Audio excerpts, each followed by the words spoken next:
नमस्कार. जेव्हा आपण कुणाला नवीन भेटतो तेव्हा ओळख करून घेताना एक प्रश्न हमखास येतोच. तुम्ही काय करता, हो ना? हा प्रश्न एकमेकांना जाणून घेण्यासाठी खूप महत्वाचा असतो. तर चला, आज आपण हेच शिकूया की स्पॅनिशमध्ये आपल्या कामाबद्दल, आपल्या प्रोफेशनबद्दल कसं बोलायचं. तर सगळ्यात पहिला आणि महत्त्वाचा प्रश्न, स्पॅनिशमध्ये तुम्ही काय करता असं विचारायचं कसं?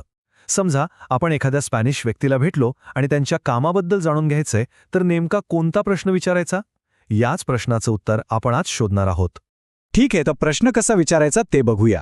पण इथे एक गोष्ट लक्षात ठेवली पाहिजे. स्पॅनिशमध्ये आपण काय विचारतो यासोबतच कसं विचारतो हे सुद्धा खूप महत्त्वाचं आहे. म्हणजे समोरच्या व्यक्तीशी आपलं नातं कसं आहे यावर आपली भाषा बदलते. आणि इथेच येतो औपचारिक आणि अनौपचारिक भाषेतला फरक. तर इथे दोन पद्धती आहेत.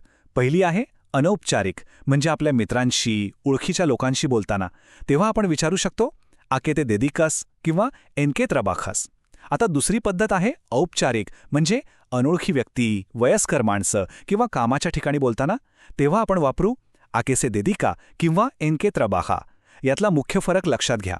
ते हे अनौपचारिक आहे आणि से हे औपचारिक. सोपं आहे ना? बरं, प्रश्न कसा विचारायचा हे तर कळलं. पण जर आपल्यालाच कोणी प्रश्न विचारला तर मग उत्तर कसं द्यायचं? चला, आता आपल्या कामाबद्दल सांगण्याचे काही सोपे मार्ग बघूया. आपल्या कामाबद्दल सांगण्याच्या खरं तर 3 अगदी सोप्या पद्धती आहेत. एक, आपण थेट आपलं प्रोफेशन सांगू शकतो. दुसरं, आपण काय म्हणून काम करतो हे सांगू शकतो. आणि तिसरं, आपण कुठे काम करतो हे सांगू शकतो. चला, एक एक करून या तिन्ही रचना बघूया. ओके, तर पहिली आणि सगळ्यात सरळ पद्धत आहे सोय वापरणं. सोय म्हणजे मी आहे. सोपं आहे. उदाहरणार्थ, सोय एस्तुदियांते म्हणजे मी विद्यार्थी आहे. आता दुसरी पद्धत, त्राबाहो दे वापरून. याचा अर्थ होतो मी म्हणून काम करतो. जसं की त्राबाहो दे कामारेरो म्हणजे मी वेटर म्हणून काम करतो. आणि तिसरी पद्धत आहे कामाची जागा सांगण्याची. त्यासाठी आपण म्हणू शकतो त्राबाहो एन उन म्हणजे मी एका मध्ये काम करतो. उदाहरणार्थ, त्राबाहो एन उन बांको म्हणजे मी एका बँकेत काम करतो. बघितलं किती सोपं आहे? आता पुढे जाण्याआधी एक खूप महत्त्वाचा नियम समजून घेऊया. हा नियम आहे लिंगाबद्दलचा, म्हणजे जेंडरचा. हा छोटासा नियम जर आपण लक्षात ठेवला तर आपलं स्पॅनिश बोलणं अगदी नैसर्गिक वाटेल. तर स्पॅनिशमध्ये काय होतं की अनेक प्रोफेशन्सची नावं बोलणाऱ्या व्यक्तीच्या लिंगानुसार बदलतात. म्हणजे एखादं काम करणारी व्यक्ती पुरुष आहे की स्त्री यावरून तो शब्द थोडासा बदलतो. गोंधळून जाऊ नका, हे खूप सोपं आहे. आपण उदाहरणं बघितली की लगेच लक्षात येईल. बघा, हा नियम खूप सोपा आहे. बहुतेक शब्दांमध्ये जर पुरुष असेल तर शब्दाच्या शेवटी ओ म्हणजे -ओ येतो आणि स्त्री असेल तर आ म्हणजे -ए येतो.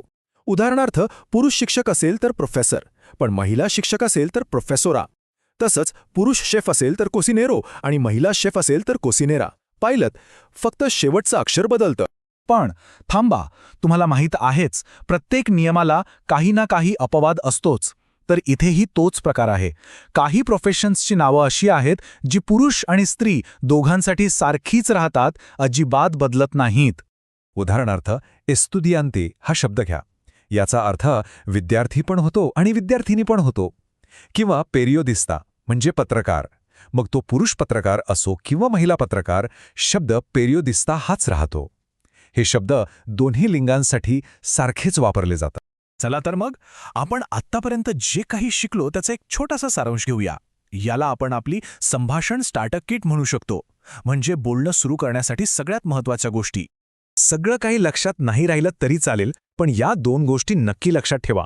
एक, जर औपचारिकपणे कोणाला त्यांच्या कामाबद्दल विचारायचं असेल तर विचारा आके से देदिका. आणि दुसरं, उत्तर देताना अगदी सोप्या पद्धतीने सांगा सॉय आणि पुढे आपलं प्रोफेशन. बस, इतकं सोपं आहे हे.